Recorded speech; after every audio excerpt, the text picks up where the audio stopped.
Covid ಎರಡನೇ ಅಲೆಯನ್ನ ದಕ್ಷಿಣ ಕನ್ನಡ ಜಿಲ್ಲೆ ಚೆನ್ನಾಗಿ ನಿಭಾಯಿಸಿದೆ. ಆದರೆ ಒಂದು ತಿಂಗಳಿಂದ ಕೋವಿಡ್ ಸಂಖ್ಯೆ ಹೆಚ್ಚುತ್ತಿದೆ. ಸಕ್ರಿಯ ಪ್ರಕರಣಗಳಲ್ಲಿ 90% ಮಂದಿ ಮನೆಯಲ್ಲೇ ಇದ್ದಾರೆ. ಇದು ಸೋಂಕು ಹರಡಲು ಕಾರಣವಾಗುತ್ತಿದೆ. ಆದ್ದರಿಂದ ಈ ಸಮಸ್ಯೆಗೆ ತಕ್ಷಣ ಕಠಿಣ ಕ್ರಮ ಕೈಗೊಳ್ಳಬೇಕು ಎಂದು ಮುಖ್ಯಮಂತ್ರಿ ಬಸವರಾಜ ಬೊಮ್ಮಾಯಿ ಹೇಳಿದರು.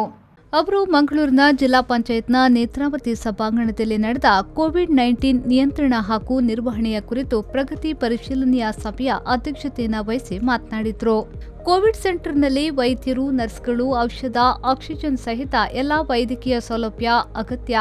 ದಕ್ಷಿಣ ಕನ್ನಡ ಜಿಲ್ಲೆ 8 ವೈದ್ಯಕೀಯ ಕಾಲೇಜು ಆಸ್ಪತ್ರೆಗಳು, ದೊಡ್ಡ ಉದ್ಯಮ, ಮೀನುಗಾರಿಕೆ, ಪಕ್ಕದಲ್ಲೇ ಕೇರಳ ಗಡಿ ಇದೆ. ಎಲ್ಲ ಸವಾಲುಗಳ ಮಧ್ಯೆ ಕೆಲಸ ಮಾಡಿ, ಇಲ್ಲದಿದ್ದರೆ ಲಾಕ್ಡೌನ್ ಮಾಡಿದ್ರೆ ಎಲ್ಲರಿಗೂ ಸಮಸ್ಯೆಯಾಗಲಿದೆ.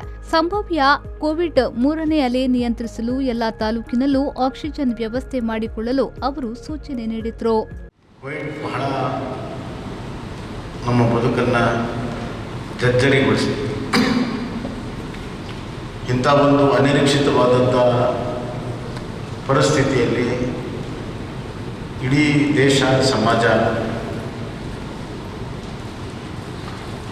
ಆತಂಕಕ್ಕೊಳಗಾಗಿದೆ. ಭವಿಷ್ಯದ ಬಗ್ಗೆ ಅತ್ಯಂತ ಸಶಕ್ತರು ಕೂಡ ಚಿಂತನೆ ಮಾಡುವಂಥ ಪರಿಸ್ಥಿತಿ.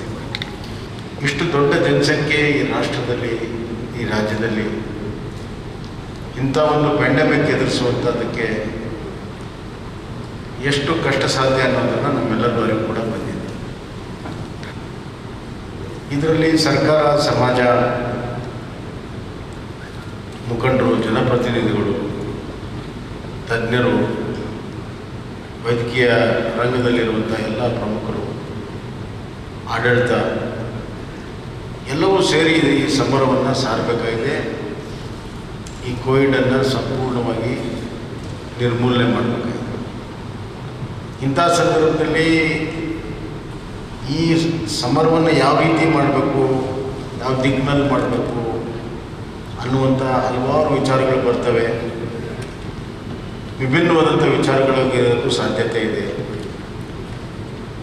ವಿಭಿನ್ನವಾದ ವಿಚಾರಗಳಿದ್ದಾಗಲೇ ಪರಿಣಾಮಗಳು ಒಳ್ಳೆಯದು. ಹೀಗಾಗಿ ಇಲ್ಲಿ ಹಲವಾರು ವಿಚಾರಗಳು ಬಂದಿದೆ, ನಮ್ಮ ಅನುಭವ ಕೂಡ ಇದೆ. ಈ ಎಲ್ಲ ವಿಚಾರಗಳನ್ನು ಸಕಾರಾತ್ಮಕವಾಗಿ ನಮ್ಮ ಸರ್ಕಾರ ತೆಗೆದುಕೊಂಡಿದೆ ಮತ್ತು ಅಂತಿಮವಾಗಿ ಈ ಕೋವಿಡ್ ನಿರ್ವಹಣೆಯಲ್ಲಿ ಯಶಸ್ವಿಯಾಗಬೇಕು. ಸಕಾರಾತ್ಮಕವಾಗಿ ಸಂದೇಶವನ್ನು ಸಾರ್ವಜನಿಕರಿಗೆ ಕೊಡಬೇಕು, ಆತ್ಮಸ್ಥೈರ್ಯವನ್ನು ತುಂಬಬೇಕು. ಆತ್ಮಸ್ಥೈರ್ಯದಿಂದಲೇ ಅರ್ಥ ಈ ಕೋವಿಡನ್ನು ನಾವು ಜಯಿಸಲಾಗ್ಬೋದು ಅನ್ನುವಂಥದ್ದು ಪ್ರಬಲವಾದ ನಂಬಿಕೆ. ಈ ಹಿನ್ನೆಲೆಯಲ್ಲಿ ಇವತ್ತು ಅರ್ಥಪೂರ್ಣವಾದಂಥ ಒಂದು ಚರ್ಚೆ ಆಗಿದೆ ಅಂತ ನಾನು ಭಾವಿಸ್ತೇನೆ. ಎಲ್ಲ ಸಲಹೆಗಳನ್ನು ನಾವು ತೆಗೆದುಕೊಳ್ತೇವೆ. ನಮ್ಮದು ಸರ್ಕಾರದ ಒಂದು ವ್ಯವಸ್ಥೆ ಮತ್ತು ಅದರದೇ ಆದಂಥ ಒಂದು ಇತಿಮಿತಿಗಳು ಕೂಡ ಇರೋದನ್ನು ತಾವು ಕೂಡ ಅರ್ಥ ಮಾಡ್ಕೊಂಡಿದ್ದೀರಿ.